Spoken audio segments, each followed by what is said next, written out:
Reports of a visible military build-up in the south of the Ethiopian region of Tigray, which has been on the brink of war with the federal government for months. Both the army and the Tigrayan TPLF are now blaming each other for the most serious escalation in conflict since the 2022 peace deal ended 2 years of civil war in which a conservatively estimated 600,000 people were killed. Several people died along the Sudan-Ethiopia border during clashes over the weekend that also sent projectiles into refugee camps nearby.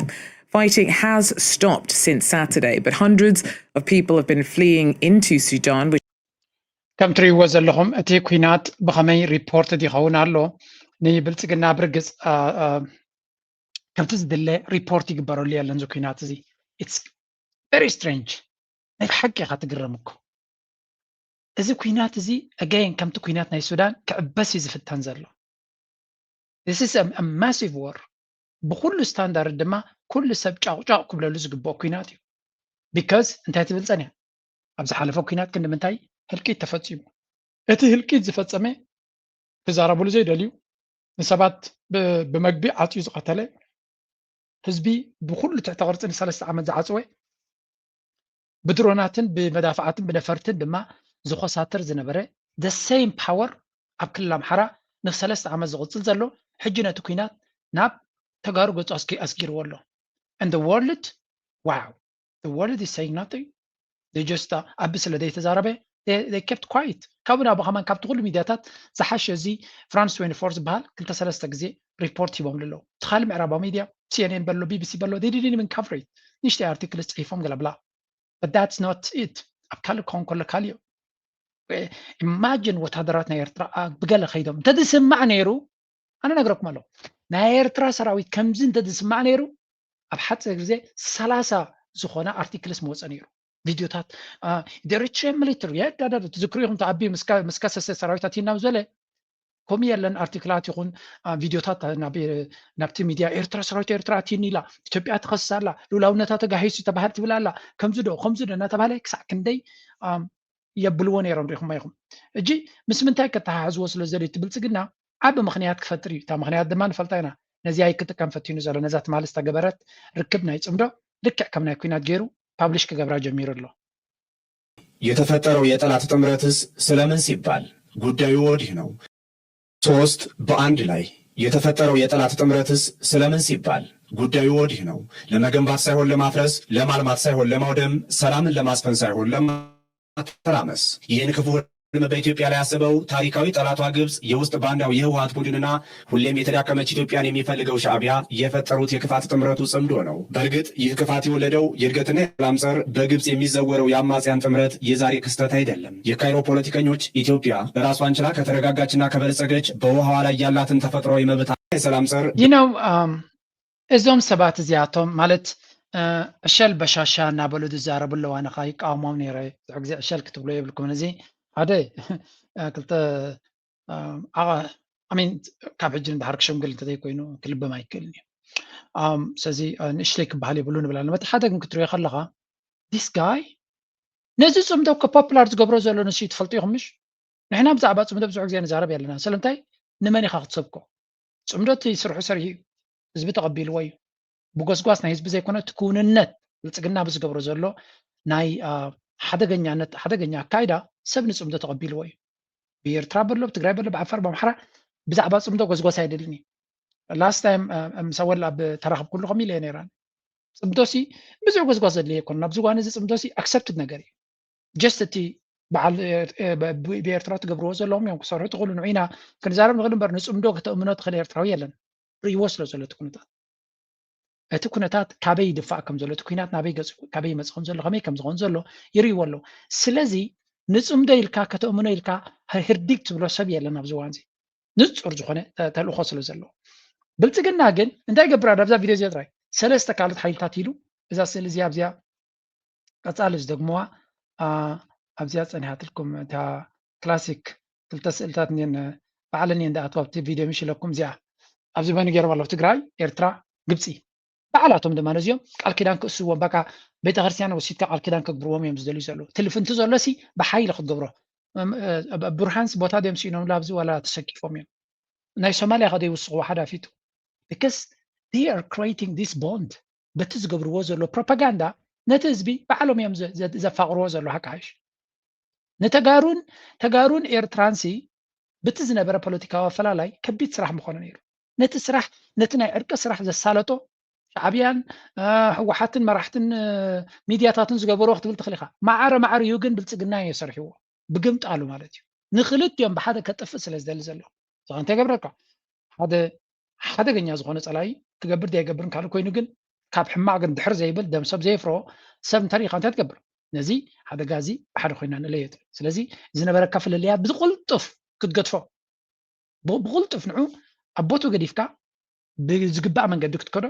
ንሕጂ ግን ናይ መምራብራ ዘረባ ኣላ ሓደ ፀገም ዝፈጠረለ ኣሎ ሕጂ ግን ክቐትለኒ ዘይደሊ ዘሎ ሓደ ግን ኣብ ልዕለይ በደል ዝፈፀመ ነቲ በደሉ ናብ ሕጊ ከይቀርብ ብዓለም ደረጃ ከይፍለጥ ድማ ከጥፋኣኒ ዝደሊ ዘሎ ኣይ ናይ ቀዳምነት ናተይ ቀዳምነት ናቶም ብልፅግና ኣብቲ ጀኖሳይድ ደገሎ ዝበሎ ዝገደደ ዝገበረስ እዩ ሓቅስ እዩ ሕጂ ድማ መሊሱ ከጥፎም ዝደሊ ዘሎ ከዓ ንስ እዩ ስለዚ ፕራዮሪቲ ናትካ ኣነፂርካ ምፍላጥ ኣገዳሲ ኢሉ ኤርትራ ካባና ትደልየ የብላ ናባና ገፃ ትጥሙተ ይብላ ክትሕግዘና ትኽእል እንተደልያ ከመሓዛን ትሕዝና ትሕግዘና ምክንያቱ ንዓ እውን ናይ ሉላውነት ስግዓት ስለ ዘለዋ ኣብ ልዕልያ እውን ናይ ሉላውነት ዕንደራ ገይሩ ስለ ዘሎ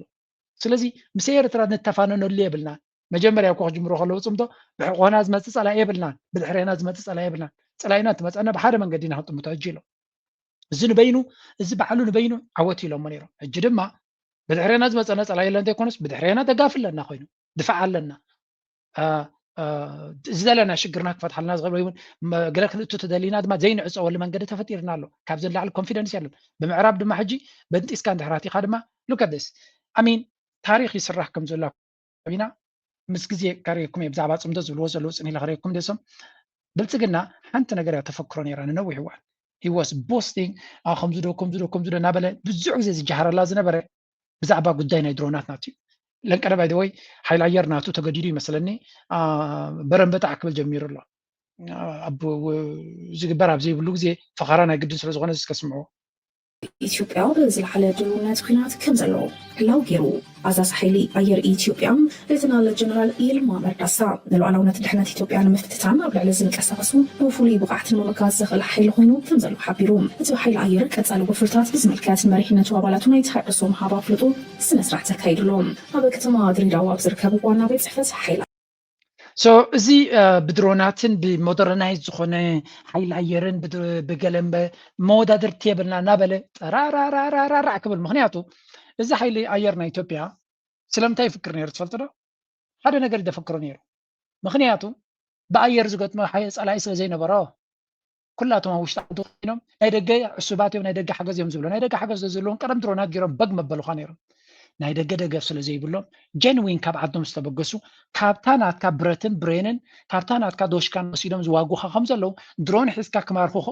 ነቶም ኣብ ግንባር ዝመፁ ዘለዉ ሰራዊት ድሮን ሒዞም ስለዘይመፁ ክማርኽዎ ኣይከኣሉን ስለዚ ድሮን ኣይሓዙን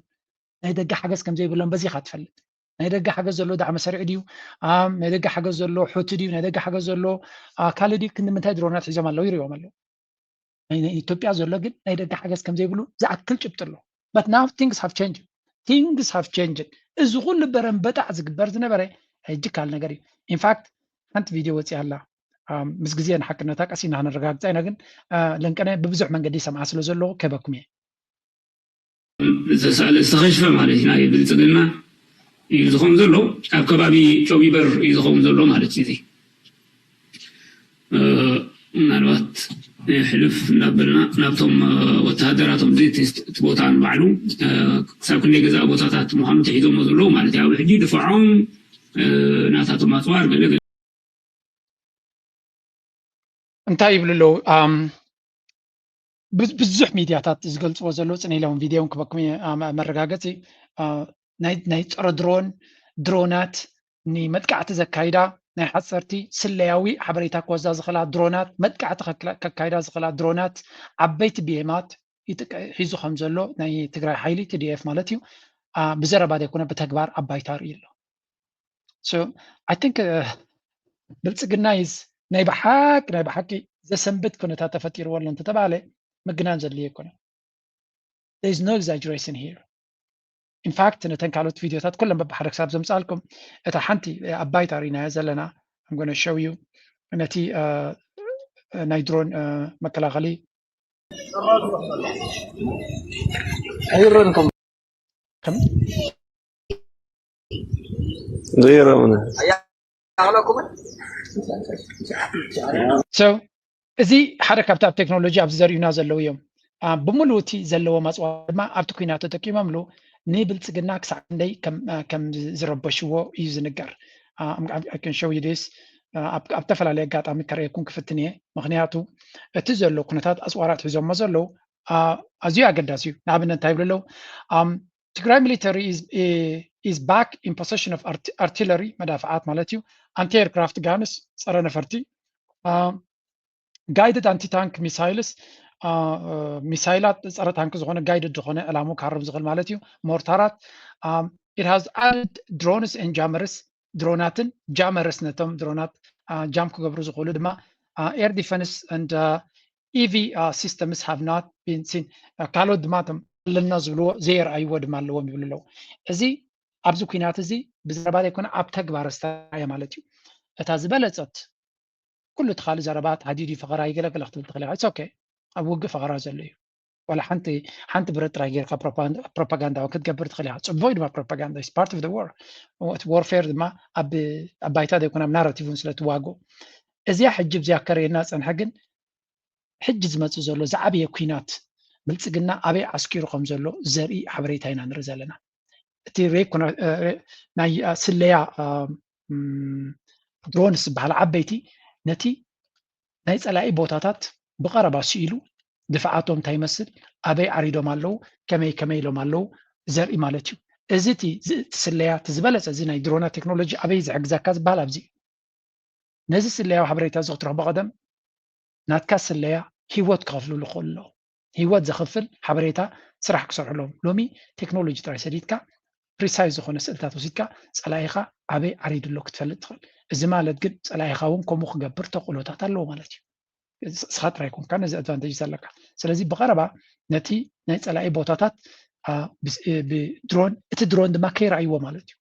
ከይረኣይዎ ሰኣሎም እዩ ምክንያቱ ዝርእይዎ ኣብሲ ዓቐመለኒ ክከላኸል ክእል የደ ብላብላ ብላ ኣሎ ስለዚ ክቋፀሮ ከም ዘይክእል ዘሎ እዩ ዘርእየካ ስለዚ ብፍላይ ድማ ሓንቲ ብዚኣ ክትርድዋ ዘለኩም እቲ ኩነታት ንክልትዮም ማዕረ ይኮነን ኣብዚኣ ሓንቲ ዘረባ ኣላ ብብዝሒ ዝዛረቡላ ዘለው እዚኣ ምክሪ ምፍሳሕ ፀዊዑ ቅድሚ ወርሒ ናብ ስልጣኑ ከም ሕጂ ፋኖ እቲ ሰራዊት ናይ ኢትዮጵያ ኣብ ሓንጎሉ እንታይ ነይርዎ ንሕና ሓይሊ ኣየር ኣለና ኣፅዋር ኣለና ኩሉ ኣለና ቴክኖሎጂ ኣለና እናበሉ ስለ ዝኣመንዎ ድሮናት ምሳና ኣሎ ነፈርቲ ምሳና እዩ ዘሎ ኣይተፍራሕትዮም ብረት ዳሓዙ ንእሽተይ ብረት ዳሓዙ እዮም ኢሎም እዮም ይሚኖሞ ነይሮም እሱ ከሎ እቲ ኩንነት ግን ኩሉ ግዜ ምስ ተማረኸ እዩ ነይሩ ኩሉ ግዜ ምስ ፈሸለ እዩ ነይሩ ሕጂ ግን እንታይ ሰሚዑ ኣሎ ድሮናት ከም ዝዓጠቑ ብዘይ ድሮናት ሓያላት ዝኾኑ ፀላእትና እሞኻ ንንፁር ዕላማ ዝቃለሱ ዘለው ብፍፁም ድማ ምሕረት ክገብሩልና ዘይክእሉ ሕጂ ድማ እንታይ ረኺቦም ይብሉ ኣለው ሞደርን ኣፅዋር ረኺቦም ኣሎ ነቲ ሞደርን ኣፅዋር ድማ ተሓቢኦም መፂኦም ኣብ ትሽትሽካ መፂኦም ክትክስዎ ዝኽእሉ እዮም ምክንያቱ ዕላሞም ዝፈልጡ ስለ ዝኾኑ እዚ ድማ ካብ መጠን ንላዕሊ ፀቕጢ ክፈጥር ከም ዝኽእል ኣብቶም ናይ ብልፅግና ሰራዊት ፍሉጥ እዩ ምክንያቱ እዚ ከየጋጠሞ ከሎ ኩሉ ኣብ ጎኖም ከሎ ክሳዕ ክንደይ ፈሽኳላት ኮይኖም ኣለዉ ንሪኦም ኣለና ስለዚ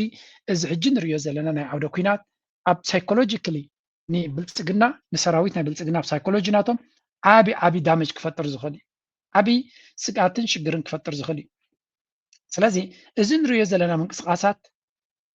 ብዓብ ስእሊ ክንሪኦ ክንፍትን ኢና ምክንያቱ ኣብ ባይታ ጥራይ ዝግበር ዘሎ ሓደ ኬላ ናይ ትግራይ ነዚ ኩነታት እዚ ኪኖት ዝግበር ዘሎ ኩናት ብስፍሕ ዝበለ ንእሽተይ መረዳእታ ክበና ክንፍትኖ ኢና ምክንያቱ ኤክስፐርትስ ድማ ብዛዕባ እዚ ኩናት እንታይ ይብሉ ምርዳእ ኣገዳሲ ኣብዚ ቻነል እዚ ናይ ፈላጥ ኣነ ኩሉ ዝፈልጥ ዘይኮነ ካብቶም ዝግበኦም ሰባት ክንሰምዕ እውን ኣገዳሲ ኮይኑ ይስማዓኒ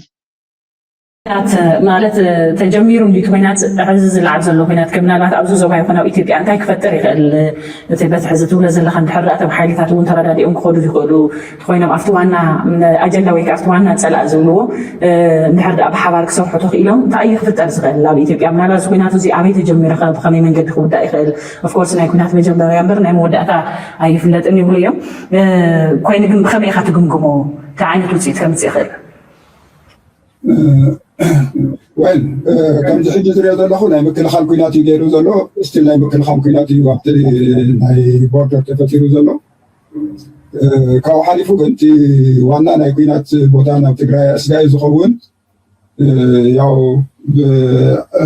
نولو بأفار كيروز بتصحي من كساساتيو أو نزقبر من كساسات مستم كانوا تحيلتات حميرو جنبارك فترة كزرارة بلو ياو تزبلنا يو ناي انتعشم مالتي ناي سمدو كيدي كتناخر ولو نجام كفتنا اللو بالله توقينات كو حجي تزبزح ناي أبي حيلي أو عدد حركو تدخيبو كوي ين فانترتروا ولا يترفنا وتقرأ نتنقرات نزين كم تنت مسألة عمتات نخركم نتيجة خباس زي فتنا نقرأ سلازي تسمدو كتناخر اللو زوانزي كقلتف اللو قال عبزين زارو تايو توم وغان عفار يكون بولو يرحي زون كمسل دلي زلو تقارو لا مس عمي تسليفهم زلو نساتهم تنكا ينتقورو ويحيش بعليه نبعلتنا خن الدامة ناو تقرأ كينات حيزنا خناتو تهزو السبع يكونه اليوم ناو تقرأ كينات كي يعطيهم كلا خلوز قبهم كينات كي يقولون يومكم لزلو على زي ناي نسات كان ناي بعد جيتا جوز قورو زلو تعشمو هزو تقرأ يستقم يكون نسوت تصبغ دينيرو قن أبي سمعوها ساتهم زبلو وزلو كاليو سمعوها مابزي سوري أبزي كاسمعكم تي بعد صادقان حساباتهم ناي صادقان حساباتنا شيطان ስለዝኾነ እንታይ ይገብራሎ ለንቀነ ሓድሽ ናቱ ዝወፀሪ ኣለኹ ከስምዑ እንታይ ዝብል ዘሎ ክልተ ነገር ከሪየኩም ይኻቡ ንሱን ካላዩ አሎ ናይ ጌታቸው ረዳ መምላስ ቤት ዕላማ ዝብል ኣብቲ ናይ ጌታቸው ረዳ መንግስቲ ነይረ ያው እቶም ተጀሚሮም ዝነበሩ ነገር ይፈልጦም እየ እቲ ማኒፌስቶ ግን ሕዚ ናይ ጌታቸው ረዳ መንግስቲ መምላስ ዝብል ጨና ይብሉ አይዲዮሎጂ ኣለኩም ዶ አይዲዮሎጂ ምናልባት ኣነ አብዮታዊ ዲሞክራሲ ጽቡቅ ክብል ይኽእል እየ ህዝቢ ትግራይ ተፈት ሞ ና ፖለቲካ ክኣቱ እንተደልየ تا برنامج كرينا يخليو لجن ما يلن أبي تقول ديمقراطية لنا نجينا هنا كنا عند ذلك ولا يخليو هذه يقولون أيديولوجي هذه يلن لا هذه مانيفستونا لا تجري عبي تجرب لا بوليتيكا محدرات تجربيو نتفق على بوليتيكا ورياتات ذات أنا قد سبيس يقولون تعال زول قطع تقبل زوليو خير دوما أنا وصلت بجلة ديو خيريو سلزي هذه أبزان مجمع رجزي ناي أيديولوجي صريت نمسح أيقوننا نكالس زلنا أيديولوجي يكون بوليتيكا وتحساسوا كلهم بارتات لنا وعلم حساب الله مجمع رجل تقرأ ندحن بغنا تفاصيل زلزلة سلام تفيو زلزلة ناي حدا بارتي كومبليت ديكتاتورشيب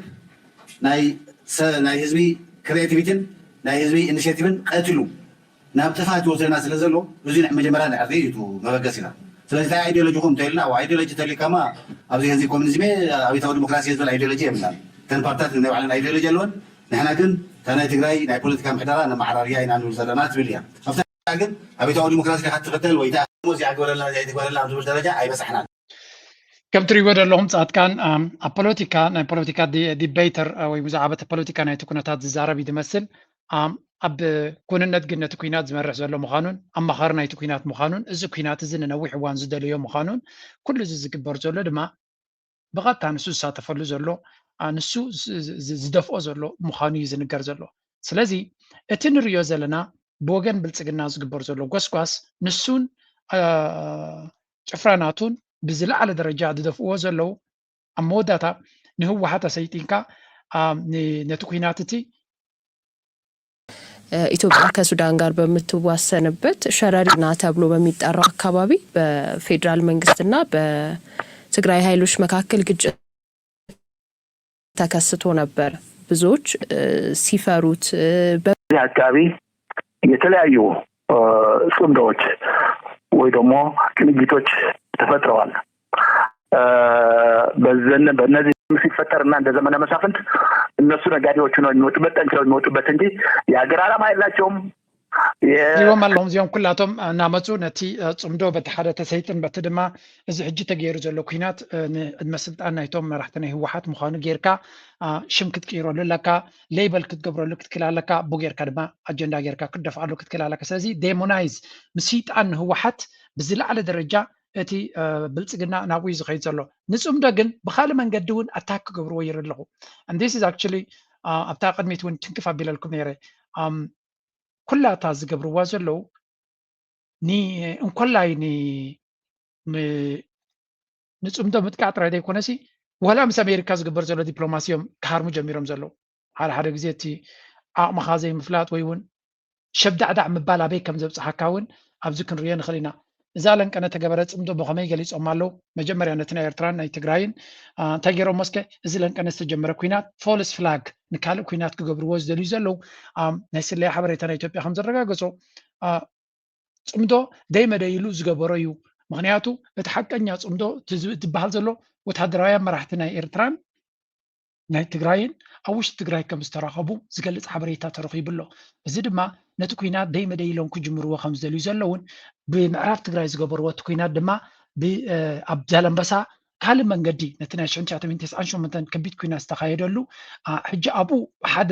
ብምርኻቦም ታሪኻዊ ውሳኔ እዮም ገይሮም ዘለው ስለዚ ቲፒኤልኤፍ ፓርቲሲፓንትስ መን ተሳቲፎም ነይሮም ካብ ቲፒኤልኤፍ هاي بروفايل اسكمبال فتلة ورق أو خمسة نبرة منجورينو ود بيتي أو خمسة نبرة كمون ود مدحن كم دما كم فدانيو كم زنبرو يوم زنقرو زلو تزي أنا أوترايز دبلوماسي استفاقدا يكون نيرو يوم زلو زلو بزي فقاد استقبريو كاتيلهم alleged false flag strategy أتي plan is involved conducting attacks designed to attribute to the federal እቲ ኩናት ኣብ ሸረሪና ዘጋጠመ ደይመ ደይሎም ኒ ፌደራል መንግስቲ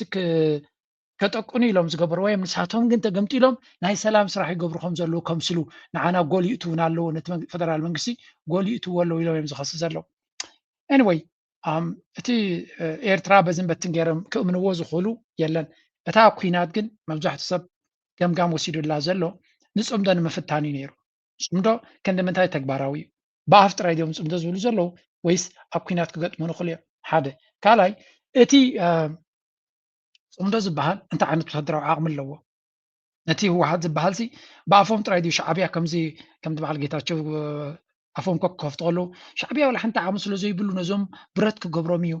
ድፋዕ ክገብሮም ይደልዩ ገለመለ ዝብሉ ነይሮም ወላ ሓንቲ ኣፅዋር የብሉን ህወሓት ወላ ሓንቲ ነገር የብሉን ዝብልዎ ዝነበሩ ናው እቲ ፅምዶ ብትኽክል ኪንው ዝኸደ ምዃኑ ዴሞንስትሬት ገይሩሎም ኣሎ ኣርእይዎም ኣሎ ማለት እዩ ስለዚ እቲ ፅምዶ ኪኖ ዘረባ ኪኖ ሰላም ብሓይልን ተመፂኻዮ እውን ክገጥም ዝኽእል ምዃኑ ፕሩፍ ገይሩሎም ኣሎ ስለዚ ንሳቶም ነዚ ኩነታት እዚ ከንብቦ ጀሚሮም ኣለዉ እቲ ድርቅና ናቶም ግን ለንቀነ ንኣሜሪካ እውን ታርጌት ክገብሩ ቀኒዮም ኣሎ ኣሜሪካ ድማ ከቢድ ዝኾነ መልሲ ይባ ኣላ ምክንያቱ ኣብዚ ዝሓለፈ ቅድንያት ሓደ ከቢድ ዝኾነ ዘረባ ኣንፃር ምሳት ፕሎስ በቶም ዕሱባት ናይ ኢማራትን ናይ እስራኤልን ዝኾኑ ደይመ ደይሉ ናብ ኤርትራ ዝገብሮ ዘሎ ዲፕሎማሲ ነቲ ኩነታት ንበብልሻው እምበር ሰላም ከምፅኡ ኢሉ ይገብር የለን ዝብል ዘረባ የብሉ ነይሮም እዮም እቲ ፅምዶ ብግብፂ ዝተደረኸ እዩ ናይ ቀደም ታሪክ እዩ ናይ ቀደም ኩነታት ኣጀንዳ ንምምላስ እዩ ዝብልዎ ዝነበሩ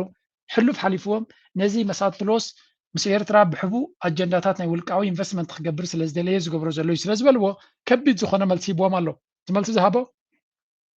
The Trump administration continues to pursue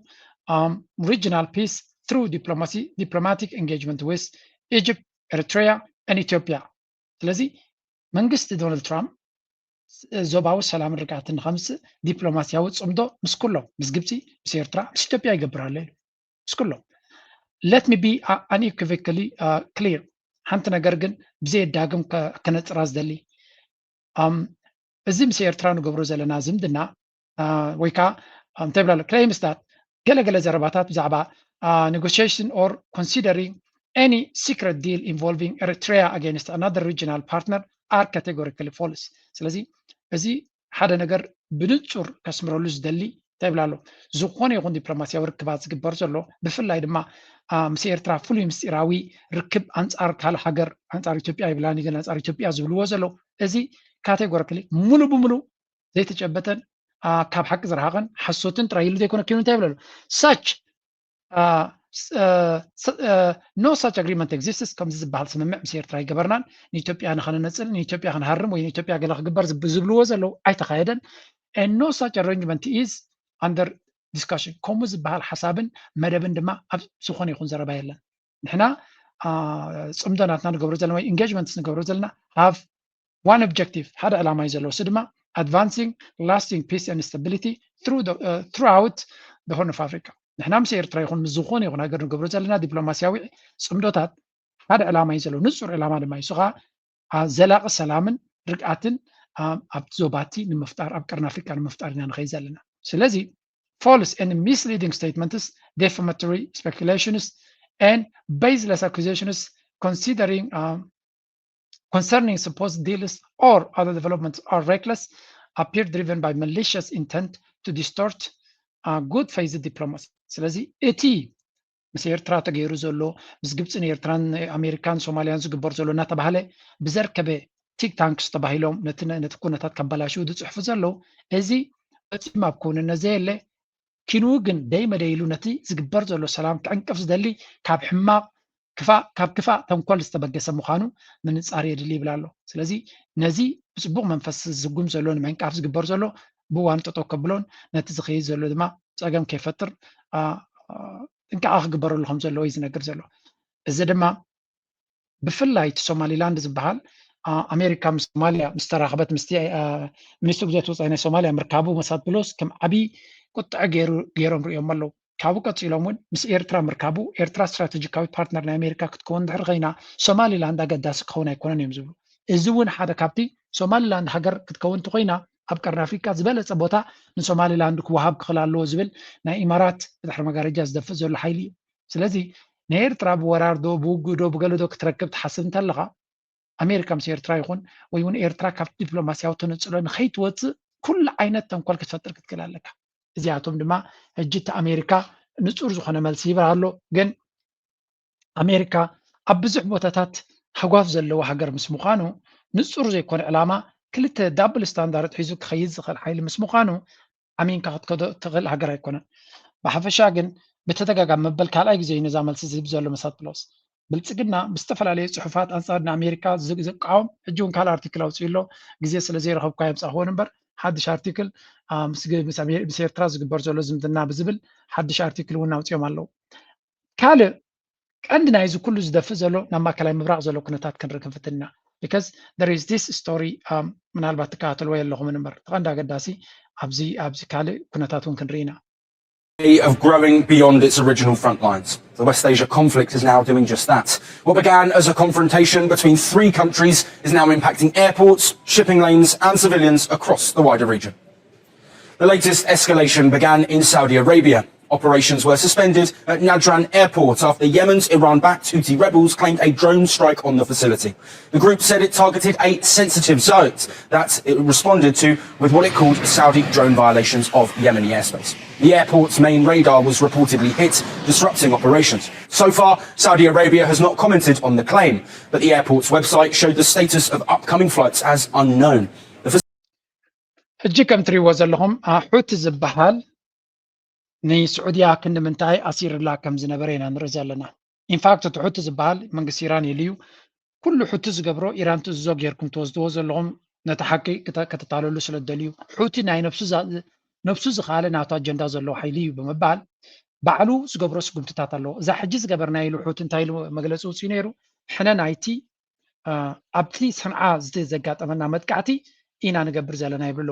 ብግምጣሉ ስዑድያ ንዓብ ኩናት ትዳሎ ኣለኻ ይበሃል preparing to return to a war it spent years trying to leave. Riyadh is reportedly repositioning forces for a possible sea or land offensive against the Houthis in Yemen, while building a multinational naval coalition to protect shipping in the Red Sea. The immediate concern is Saudi oil exports. But a ground operation could reopen Yemen's wider war and give Iran another way to raise the regional cost of pressure against Tehran. Joining us to give us some more insight now is Edmund Fitton Brown, a senior fellow at the Foundation for Defense of Democracy. اجي كم تري ود لهم سعوديه عبو وتعدراوي مدكع جبريا زبل اسرائيل دما مفتوتهم كمو سعوديه ناب كوينات كتعتولهم عندي دليتهم زلو ما بكويناتات يا دما كتعود يكونت كتوارد كتسعر كتسعنا يوتي دليتاتهم there I had two articles مسوز تحازا حوتي تحريم زلو زغلص in fact حوتي ماريخوم كم زلون زغلص حبريتا وصيلو ني سراي سعوديه أنا ترى درير له هوست ولا فلتني أجنزي كاب دفع حدا وتهدراو بيزنا سعودية زمار هو سواريز بالزي الجدي ولا قدم على السوشيال ميديا زورا له تزي تحط زبهال سعودية بزح دامج كفترة الله زخل حيل مخان تدقاق عميز نقر كالون بصحفون زوز أريانيري there is so much بزح حبري تايد وتزلو بقدانا زي هوتز قبر زلو زغانتايو ننوح وان عدل سينو لوز نبرا كونتات مدرخ تخفيتو لوز اللي يدمس زلو and زو كونتات زي اموداتا نابي غصو كخيد خل نزبل I think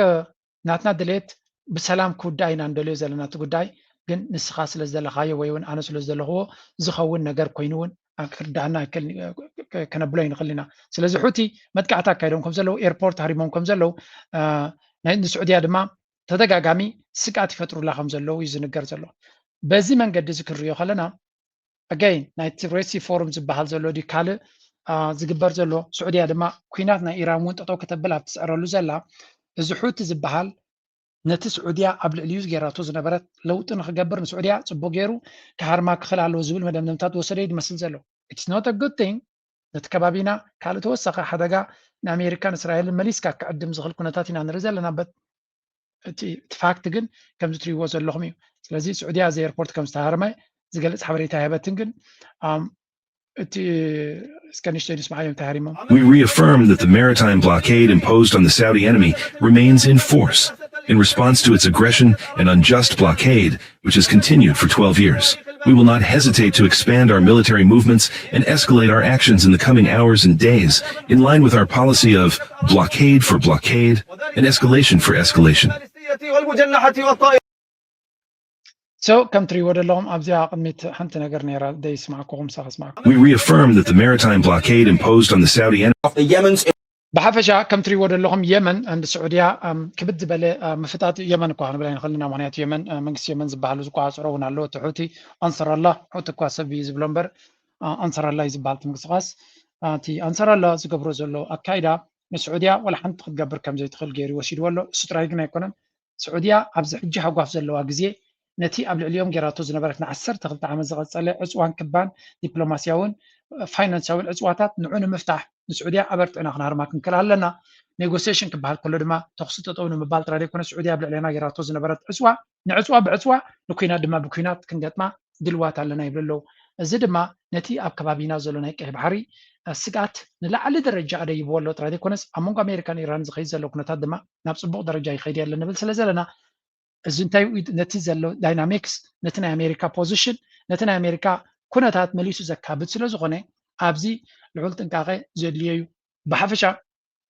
ንኤርትራ ዝበለፀ ዕድል እዩ ሓቂ ንምዝራብ ኩናት ስለ ዝመፀና ንረብሕ ካብ ኩናት ኣፅዋር ሸይጥና ንረብሕ ሃገር ኣይኮናን ግን እዚ ከባቢ እዚ ሰላም ኣለዎ ክበሃል ከሎ ብዋጋ ናይ ኤርትራ ነይሩ ንኤርትራ ወላ ሓንቲ ከምዘይ ትገብር ዓፂኻ እቲ ካልእ ኩሉ ኖርማል ከም ዝነብር እዩ ነይሩ ኣብዚ እዋን እዚ ኣብ ልዕሊ ኤርትራ ዋላ ለውጢ እንተደየለ እቲ ፀገም ግን ከምዚ ሕቲ ንዘለኣለም ተዓፅዩ 12 ዓመታት ተዓፅዩ እቶም ካልኦት ግን ምቾት ይነብሩ ነይሮም ሕጂ ኩልካ ትልኮት ካኢልዎም ኣሎስ ስለዚ ዳርጋ ፀገም ናይ ኤርትራ ሕቲ ኢንዳይሬክትሊ ሲ ንኤርትራ ሲ ካብቲ ዝነበረታ ኣፅዋን ገለን ከይፈተወት ከም ትፍታሕ እዩ ዝገብራ ዘሎ ኢኻ ከምዚ ብዝኾነ ይኹን ገበን ተኣሲርካ ነርካ ወይ እውን ብዘይ ገበርካያ ገበን ተኣሲርካ ነርካ ሲ ኣጋጣሚ ቃልሲ ዝነበረ ብቲ ዓዲ ከባቢኻ ነቲ እስር ቤት ወይ ካ ስርዓት ምስ ቀየርዎ ንኣብነት ደርጊ ምስ ወደቐ ብዘይ ዝኾነ ይኹን ተኣሲሮም ዝነበሩ ሰባት ብዙሓት ተፈቲሖም እዮም ልክዕ ከምኡ ድማ ነቲ ኩነታት ግልህልህ ዘብሎ ዘሎ ሕቲ ሓቂ ንምዝራብ ነቲ ኩነታት ይቕይሮ ኣሎ እዩ እዚ ማለት ግን ኤርትራ ሕቲ መፍትሒ የምፅኣላ ኣሎ ንብል ኣለና ኤርትራ ኩነታታ ስና ነኺሳ ትኸይድ ስለ ዝፀንሐት እዩ እቲ ኩነታት ዋላ ሕጂ ተዋጊኣ ትስዕሮ እንተደየላ እቲ ኩነታት ዝፈጥሮ ዘሎ ግን ንኤርትራ በቲ ዝተኸዶ ዝነበርታ ካይዳ መሊሳ ደልዲላ ንክትከይድ ዕድል ይፈጥረላ ኣሎ ይግዳስ እዚ ኩነታት ግን كبروا حمحم هيز كبروا تحرملون تحقوسلون يكونن بكل من قدي very sensitive أزي ركيغن قلتيف كلابع زغلن situation سينا نرزالنا كال قدم دي وص زنبر حد ارتيكل وص يللن كنه I mean بزع غزي زرب نيري كن زوم ميدياታት زياتهم تحسبهم يمدو زلو نايت اناجي له بزع غزي زحسب زلو خانه معناته حنت ارتيكل سي ناي امارات مسفحفح امبرياليزم زبل حدا عبيناي امريكا مصيحت فاينانشال تايمز بحاله وصيلو امارات دما بتعبي ايتوحطت لهم زازروازيا او بخمي منقد نعنا كمزي لنا خنكسس نخل نحنا ترايدينا خمو نقبر زلنا ኢሎም ከጉርዕዮም ጀሚሮም ዘሎ ኣሜሪካ ናይ ኢንቨስትመንት ተባሂሉ ዝግበር ዘሎ ሓሳባት ናይ ኢማራት ናብ መግዛእቲ ዝፀረየ ኣካይዳ እምበር ካልእ ናይ ቁጠባ ኩነታት ኣይተረኣዩን እዮም ዝብሉ ዘለዉ ስለዚ እዚ ጉዳይ ናይ ኢማራት ኣካይዳ በዚ ብኣርቲክልስ ብዙሕ ኣንፃር ኢማራት ክፅሓፍ ከሎ ካልእ ኣርቲክል ድማ ሕጂ እንታይ ዝብል ወፂኡ ኣሎ ካልእ ግዜ ከምፃልኩም maybe ኢማራት آخر محطة هذا بس حاز بالكا هذا ميدل إيست عايز بهال دم موصيل له من البعض زكيناتنا إيران ني إمارات نتي مسفعنا إيران أمنا مودة تستجدب صحيح مثل السون كم تقولوا تغيروا يوم زهر بلوزلو سلازي maybe these are all maybes جن كابزيروس تبقى maybe ده ما يكون maybe there is something أبزي كقاطم زخل مالتي إذا قلت في عبيتن لعل درجات بيز ملوا كايدنا إمارات زنبري دارجا ናይ መወዳእታ ስቴጅ ዝበፅሐ ይመስል እዮም ዝብሉ ዘለዉ ናይ ዳዕመ መሰሪዕ ቅልጡፍ ዝኾነ ምውዳቕ ወይ እውን ኮይኑ ዝወጥቀ ዘሎ ክትርኢ ከለኻ ብልፅግና ድማ ብዓብዪ ሕጂ ወሪድዎ ዘሎ ሽግር ኣብ የመን ተፀፊዑ ምውፅኡ እቲ ኢማራት ካልኣይ ድማ ኩሉ እቲ ዘለና ዲፕሎማስን ወታደራውን ቁጠባውን ዓቕሚ ንዝኾነ ይኹን ፀገማት ናይ ኢራን እውን ከስግረኒ ይኽእል ዝብሎ ዝነበረ ግን ሓቂ ዘይኮነ ኩሎም እዚኦም ደሚርካ እንተሪእኻዮም ኢማራት ዝገበረቶ ካልኩሌሽንስ ዳርጋ ናብ ሓደጋ ድወስዳ እምበር ናብ ፅቡቅ ይወስዳ የለን ብወገን ሱዳን ድማ ናይ መወዳእታ በዚያ ጌርና ክንዛዝማ ንኽእል ኣብ ኣሜሪካ 21 ሰነተርስ ናይ ኣሜሪካ እርጅ ንማርኮ ሩቢዮ ነቲ ሚኒስትር ግዛት ወፃኢናቶ ማለት እዩ to halt arms sales to the UAE over its support to the rapid support militia as Al-Ubaid faces atrocity threats ስለዚ 21 ሰነተርስ ናይ ኣሜሪካ ንሚኒስትር ግዛት ወፃኢ ናይ ኣሜሪካ ስቴት ዲፓርትመንት ፀቕጢ ይገብርሉ ኣለዉ ኣብ ልዕሊ ኢማራት እገዳ ንክግበር ለንቀነ ጥራይሲ ክንደይ ኣርቲክል ወፂኡ ኣሎ ክንደይ ኣርቲክል መንግስቲ ኣሜሪካ ስለምንታይ ንፁር ዕላማ ኣንፃር ናይ ኢማራት ክወስድ ዘይክእል ዘሎ ዋይ ኣር ዴይ ሉኪንግ ዲስ ነዚ እናረኣዩ ሸለል ኢሎም ዝኸዱ ዘለዉ ስለምንታይ እዩ እንታይ ክሳብ ዝኸውን እዮም ዝፅበዩ ዘለዉ ዝብል ዘረባ ብብዝሒ ንሰማዕ ኣለና this is very interesting ኣገዳሲ ነገር እውን ኮይኑ ረኺበ ያነ ምክንያቱ ብቐሊሉ እውን ክትሪኦ ትኽእል ነገር ኣይኮነን anyway long story short እዚ ንሪኦ ዘለና ጉዳይ ናበይ ከብል ይኽእል እንታይ ክኸውን ይኽእል ንግዜ ክንገጥፎ ኢና ግን ቀልጢፉ ዝቀያየር ዘሎ ንዞባና ድማ ዓብዪ ለውጢ ክፈጥረሉ ዝኽእል ኩነታት ናይ ዞባና ኢና ንርኢ ዘለና ስለዚ እቲ ኢማራት ዝበሃል ብልፅግና ብጠጠው እናበኽበኸ ዝኸይ ዘሎ ስርዓት ኢና ንርኢ ዘለና ብጠጠው ናይ ምብኽባኽ ፀገም ጥራይ ደይኮነ ከዓ ኪኑ ዝሰገረ እንታይ ንርኢ ኣለና እቲ ኩነታት ናይ ማእከልን ነዚ ዞባና ብየማንን ፀጋምን ዘላ ከዓ ዝነበረ ሃገራት ክልጅ ኣብ ከቢድ ዝኾነ ፀገማት እየን ከም ዘለዋን ነብሰን ከውፅኣሉ ኣብ ዘይክእል ደረጃ ወዲቐን ከም ዘለዋን ብፍላይ ድማ እቲ ኢማራት ዝበሃል እቲ ንዓቢ ኣጆኻ እናበለ ሸይሸይ ከብሎ ብኩሉ መንገዲ ሽፋን ክቦ ኣፅዋር ክዕጥቆ ካልእን ገለ ክገብረሉ ዝኽእል ዝነበረ ንባዕሉ እውን ክብድ ዝበለ ብድሆ መፅይዎ ስለ ዘሎ እዚ ከቢድ እዩ ስለዚ ንኣብነት ስዑድያ ንኤርትራ ትድግፎ ነይሮ እንድያ ገለ ዝብል ኣሎ ስዑድያ እንታይ ደግፋቶ ንኤርትራ ዲፕሎማስያዊ እያ ወታደራዊ ግን ንኤርትራ ሓለፋ ገይራት እንታይ ዝብሉ ስለ ዝርአ ይመስልኩም ኢማራት ተኸይዳ እኮ ስዑድያ እውን ከይዳ ኣላ ይብሉ ኤርትራ ካብ ስዑድያ ዝረኸበቶ ፍሉይ ወታደራዊ ዓቕሚ ይረኣና እጂ እንታይ ማለት እዩ ኩለንተን ሃገራት ከሊጅ ካብቲ ዞባና እንተወፅአን ኤርትራ ትረብሕ እዚኣ ፅቡቅ ጌርና ክንርዳእ ኣለና እዘን ሃገራት ከሊጅ ብሙለን ዓቕመን ተፀንቂቑ በዚ ሕጂ ዘሎ ኩነታት ካብ ቀርኒ ኣፍሪካ ኢደን ስሒበን ተወፅአን መን እዩ ዝረብሕ ኤርትራ ምክንያቱ ኤርትራ ኣብ ኣተን ዝተመርኮሰ ኣካይዳ ኣይነበራን ብካልእ ዘረርባ ኤርትራ ትኸስሮ ነገር ውሑድ እዩ እተን ካልኦት ሃገራት ግን ኩሉ እዚ ሕማቕ ኣጀንዳታት ኣብ ከባቢና ዘሎ ሱዳን በሎ ሶማልያ በሎ ሱዳን ኢትዮጵያ በሎ ወላ እውን ነተን ካልኦት ሃገራት ሰንትራል ኣፍሪካን ሪፓብሊክ በሎ ደቡብ ሱዳን በሎ ከምኡውን ቻድ ኩሎም እዚኣቶም ሊብያ ብሃገራት ከሊጅ ብዙሕ ዕግርግር ወሪድዎን ዘሎ ሃገራት እየን ስለዚ እዚ ጉዳይ እዚ እዘን ሃገራት ኸሊጅ ኣብ ጉዳየን ኣተኪረን እንተኸይደን ነቲ ከባቢና ፅቡቅ ክኸውን እምበር ሕማቅ ክኸውን ዝኽእል እዩ ክንብል ኣይንኽእል ኢና so again ኩሉ ነገር እናተሓስከያን ተኸይድካ ጥራዩ ፅቡቅ ስእሊ ክበካ ዝኽእል now next move ናይ ብልፅግና እንታይ ክኸውን ይኽእል ንምባል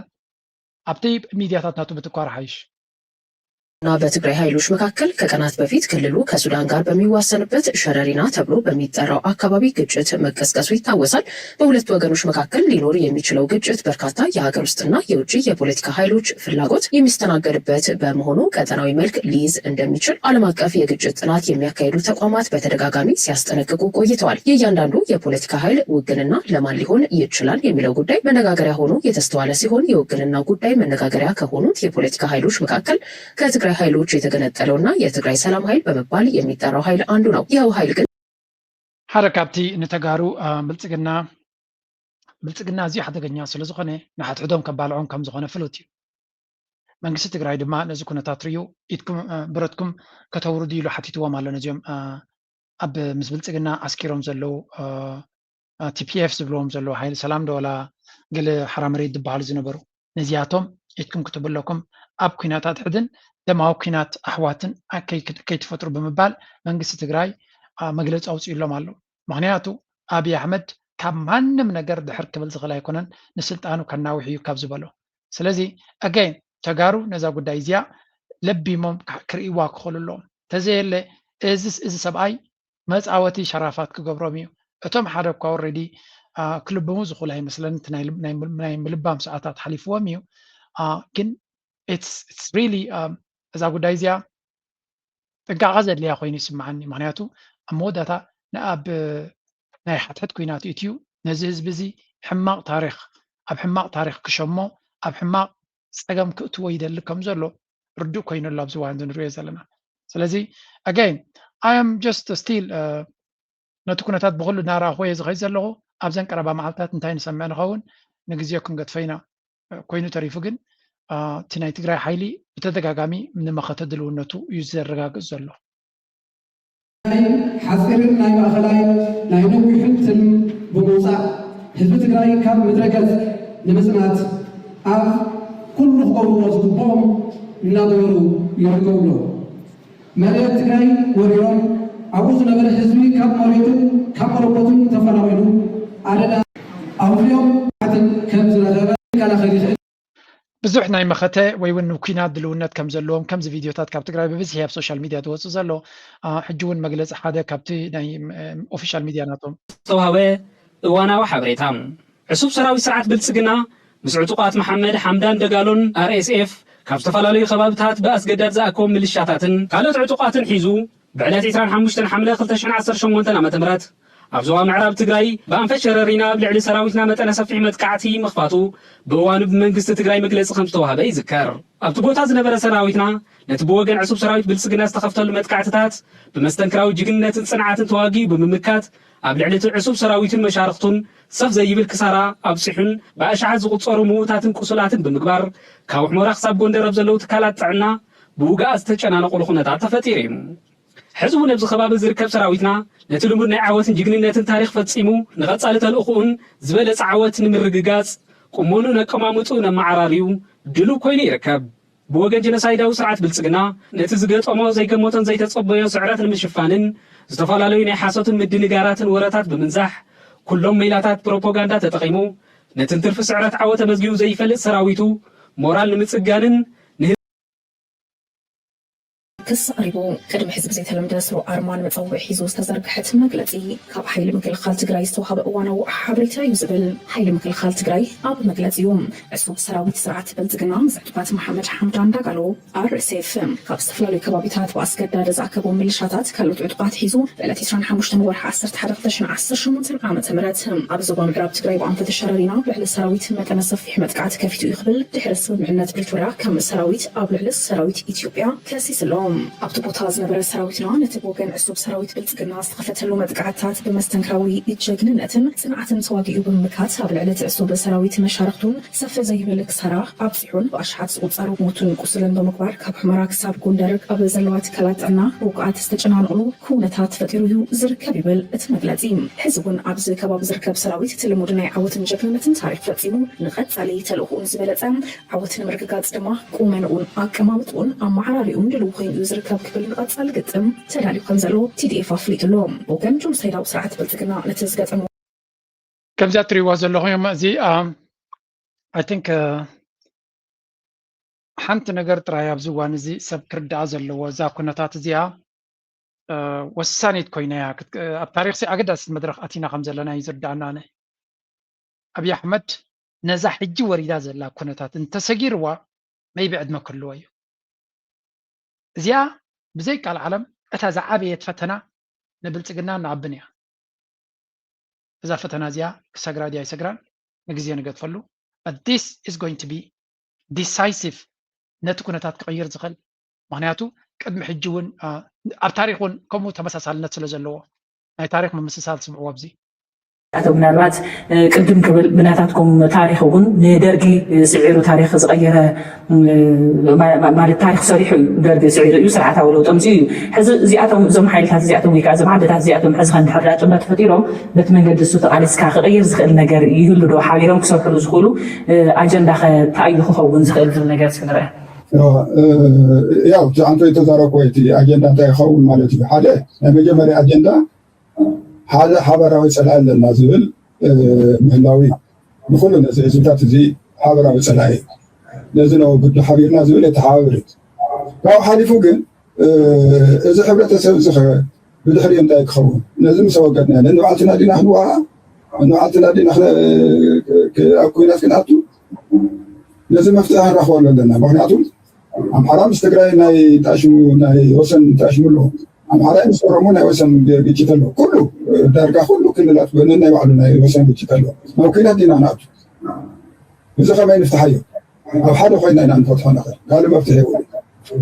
ንስኻ እዚ መሬት እዚ ሒዘ ከይደ ተበልካ ኣብ ግጭት ኢኻ ትኣቱ ንስኻ እዚ መሬት እዚ ሒዘ ከይደ ተበልካ ኣብ ግጭት ኢኻ ትኣቱ ከመይ ዳ ኣብ ሓደ ኮይና ነዚ ከስ እንዳበልና እውን ነቲ ህዝቢ ዝሰማምዐሉን ኢንቴግሬት ዝገብረሉ ዝብለሉ መንገዲ እንዳፈጠርና ክዋሃደሉ ዝኽእል መንገዲ እንዳገበርና ክንከይድ ንኽእል ኢና ናብ ዝብል መድረክ ክኸዱ ይኽእሉ ኣለዎ። ካልኣይ ብትንትን ዝበለ ዓዲ ምዃን ዝገደዳ ክትዳኸም እዩ ዝገብረካ ዝኾነ ሓያል መፂኡ ክጎብጠካ ዝኾነ ከፈራርሐካ ዝኾነ ተኣሽመብለካ ዝገብረካ እዩ። ሓደ እንተኮይንካ ግን ብሓደ ጠጠው እንተኢልካ ክትድፈር ኣይትኽእልን ብቐሊሉ እዩ። ከም ዓዲ መጠን ከቢርካ ክትነብረሉ ትኽእል ኩነታት ክተስምዕ ትኽእል ናይ ዓለም መድረክ እውን ክትከውን ትኽእል። ንሱ ጥራሕ ኣይኮነን ኢኮኖሚካሊ እውን ገፊሕ ቦታ ገፊሕ ዓዲ ገፊሕ ህዝቢ ክህልወካ ከሎ ኢኮኖሚካሊ ብቐሊሉ ክትዓቢ ትኽእል። እዚኦም ኩሎም ኣድቫንቴጅ እዚኣቶም ካብ ብሓደ ምዃን ክመፁ ዝኽእሉ ስለዝኾኑ ብሓደ ኮይኖም ከቐምጥዎም ዝኽእሉ ናይ ኣሰራርሓ ኣግባባት ክህልው ኣለዎም ባህላ እዩ እና እዚ እቲ ተኣሽሙ ስርዓት እዚ ንኩሎም ክሓቁፍ ዝኽእል ስርዓት ኣብ ምፍጣር ነዚ ድማ ብትራንዚሽን ጌርካ ምናልባት ብሽግግር ይኸይድ ኦፍኮርስ ከምዛ ንሪኦ ዘለና ኢና እቲ ዘረባ ኢትዮጵያ ሜይቢ ዓቢ ጥራይ ኣይኮነን መወዳእታ ናቶም ክኸውን ዝኽእል እቲ ኩነታት ካብኡ ዝሰግር ፀገማት እውን ክህልዎ ስለ ዝኽእል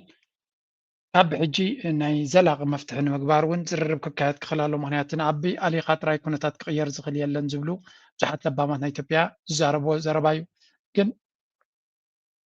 መጀመርያ ግን እቲ ቀዳማይ ፀላኢ ኮይኑ ዘሎ ንብሙሉእ እቲ ዞባ ድማ በፅቢፁ ዘሎ ንሱ ክውገደሉ ዝኽእል መንገዲ ምፍጣር ቀዳማይ ልቦና ኮይኑ ይስማዓኒ። ድሕሪኡ ዘሎ ብዝኾነ መንገዲ ክትገብሮ ትኽእል ትኸውን ኢኻ። ግን ኣይ ቲንክ ሓደ ኣብዚ ከባቢና ብዙሕ ነገር ክንሪእን ክንሰምዕን ከም ንኽእል ዘርኢ ኩነታት ግን ንርኢ ኣለና። ኢትስ ጎይንግ ቱ ቢ ኣዝዩ ኣገዳሲ ክኸውን እዩ። ምክንያቱ እትዮም ዓበይቲ ሃገራት ወላ እኳ ናይ ብሓቂ ተፀሚዶም ነቲ ኩነታት ዕድል ስኢኖም ወላ እውን ኣስተዋፅኦ ናቶም ድሩት ኮይኑ ነትን ክገብሩ እውን ዓቕሚ ኣብሲኖምሉ ዘለዉ ግዜ ምናልባት ኩነታት ተቐይሩ ከምዚ ኢሉ ከሎ ኣነ ናተይ ስጋኣት እውን ንሳያ እዚ ዓቢ ዝበሃል ሓቀኛ ምስሊ ናቱ ንዓብሲ ዘይፈለጥካ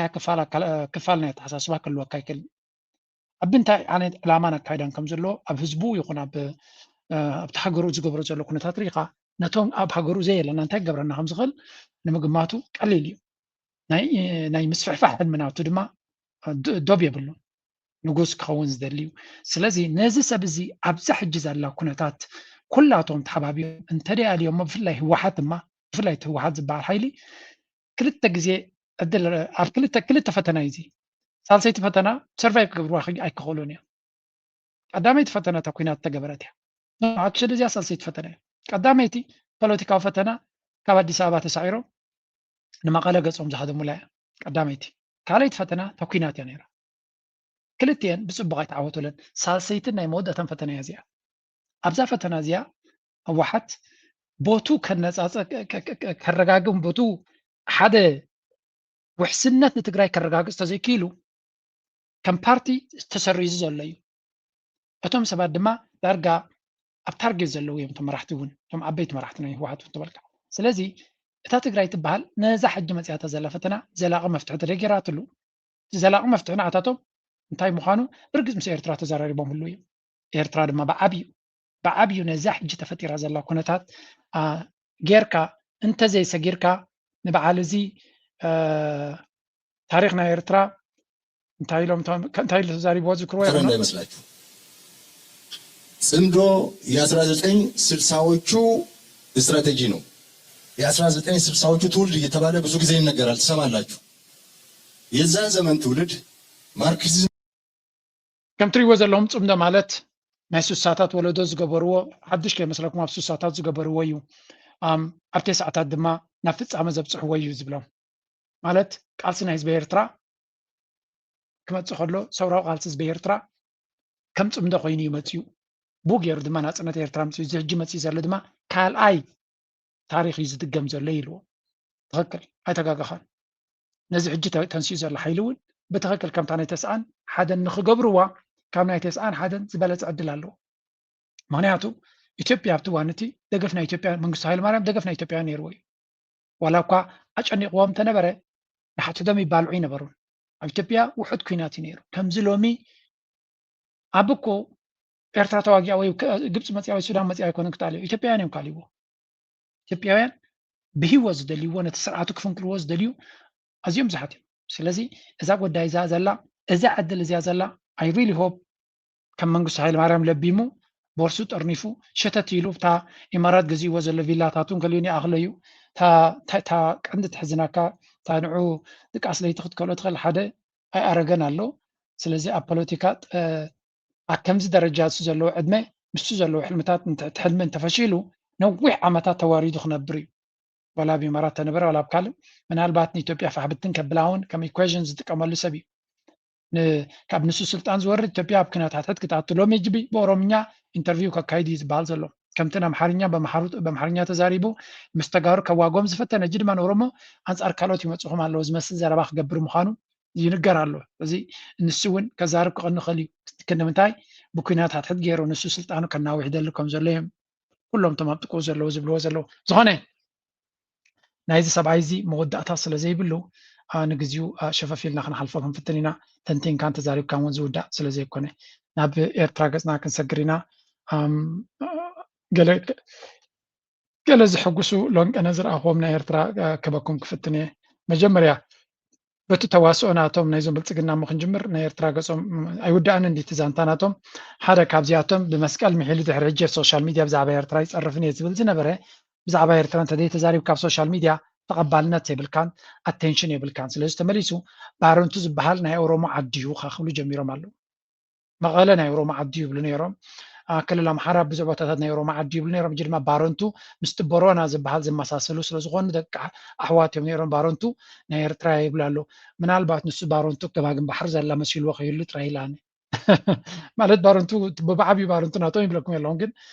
بحرو ناتنا قبلو سلوز دليو بارونتو زي جماعة بحر زلوا غيني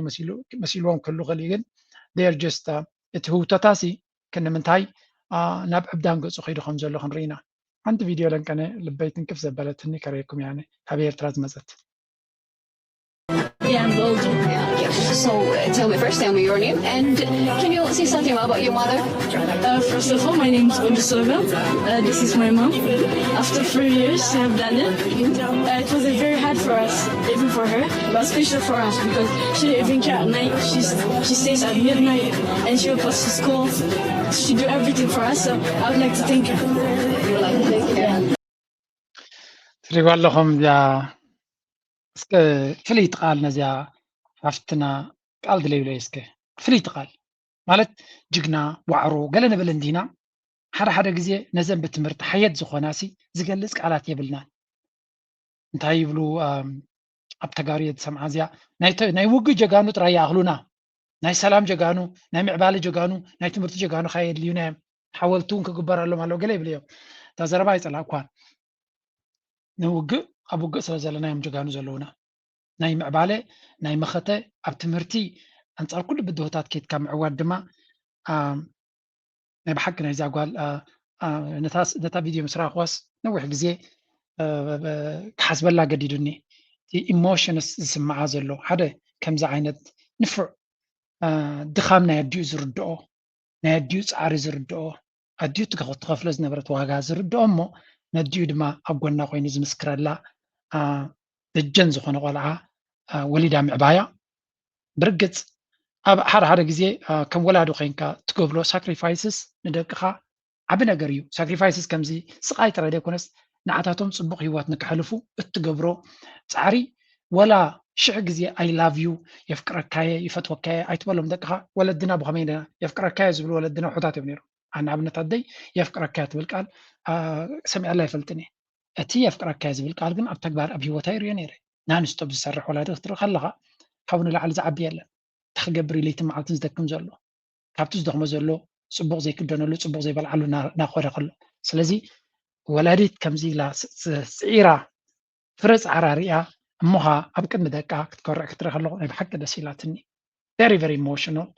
زخونه ذا بجاهم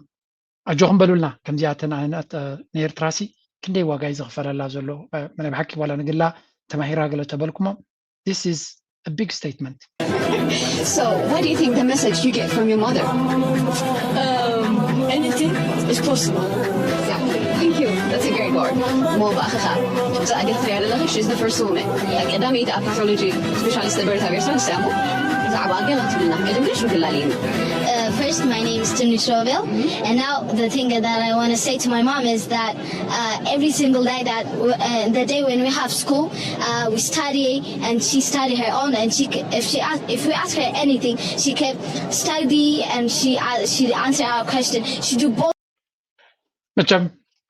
ما يبحكي نفعت عدي نفع قبز سبعين دهر عبيخة نتاجزا نتهاجر كتاك مغليو عدقن حبرة السبيعة تغيير زبحال كمزيو نفعت عدي بدك تجمر نفع عبو بدوك يجمرني بلك مالون عدقن